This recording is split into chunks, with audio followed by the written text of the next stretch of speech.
بسم الله الرحمن الرحيم. Bismillahirrahmanirrahim. Assalamu alaikum wa rahmatullahi wa barakatuhu. My dear Muslims, when we think of the month of Ramadan, we think about fasting. We also think about feasting.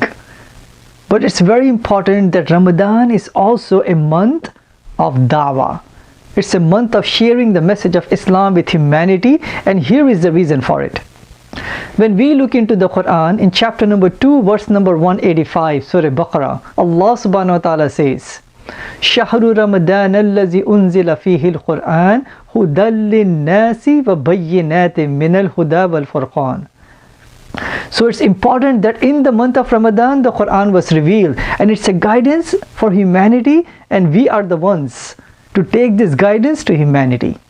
So my dear Muslims, in the month of Ramadan, as we are thinking about fasting, as we are thinking about the Taraweeh prayer, as recitation of the Quran, about extra ibadat, it's important for us to think about sharing the message of Islam, the message of the Quran with all of humanity.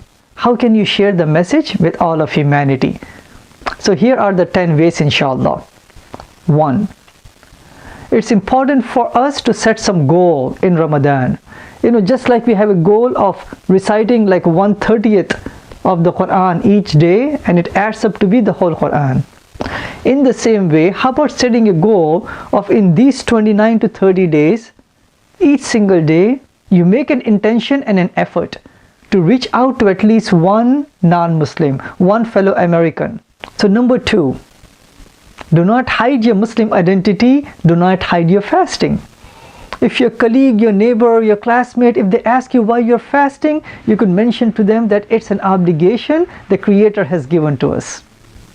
You could mention the attributes of Allah subhanahu wa ta'ala, the guidance of the Quran, and how fasting will help you to obtain that self-discipline and immense reward. Number 3, host open houses for your neighbors inside the masjid.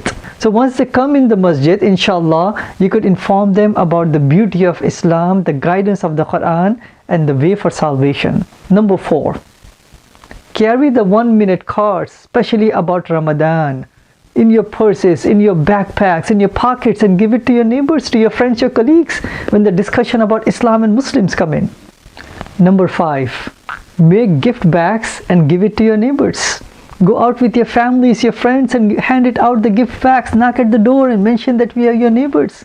This is the month of Ramadan, the month of joy, the month of blessings, the month of guidance. Give it out to them, connect with them. In this way you get to know your neighbors, the neighbors will get to know you. At the end of the day, it makes more opportunity for you to convey the message. Number 6, invite your neighbors to your homes. Sister in Chicago, one of the Gainpeace volunteers, in her apartment complex, she sent out like 25 of these invitation letters for people to come from their apartments inside their homes, inside the homes of this Muslim family in the time of iftar. Alhamdulillah. Out of the 25, only 2 of them they showed up. But those 2, inshallah, could bear witness on the day of judgment that they received the message of Islam through this person. Number 7, this is the time in which the weather is hot and the days are long, and especially our youth are off from schools. It's a good time for us to identify the festivals, the carnivals, the cultural fest which are taking place in our suburbs, in our cities. Host a dawah table up there. Host an Islamic information table up there. As people come in, pass out the literature. Go out with your family, with your friends, with your cousins, with your relatives. It's a good opportunity. Allah subhanahu wa ta'ala has made the days long, so you and me could do more dawah and share the message and fulfill our obligation of inviting humanity to Islam. Number 8, mailing out through the United Post Office postcards about Islam to people's homes. Yes, maybe families could get together on the platform of the masjid, and you could make the intention that in the month of Ramadan, in all the homes in that zip code, you want to send a postcard about Islam to your neighbors. Number 9, connect with the youth.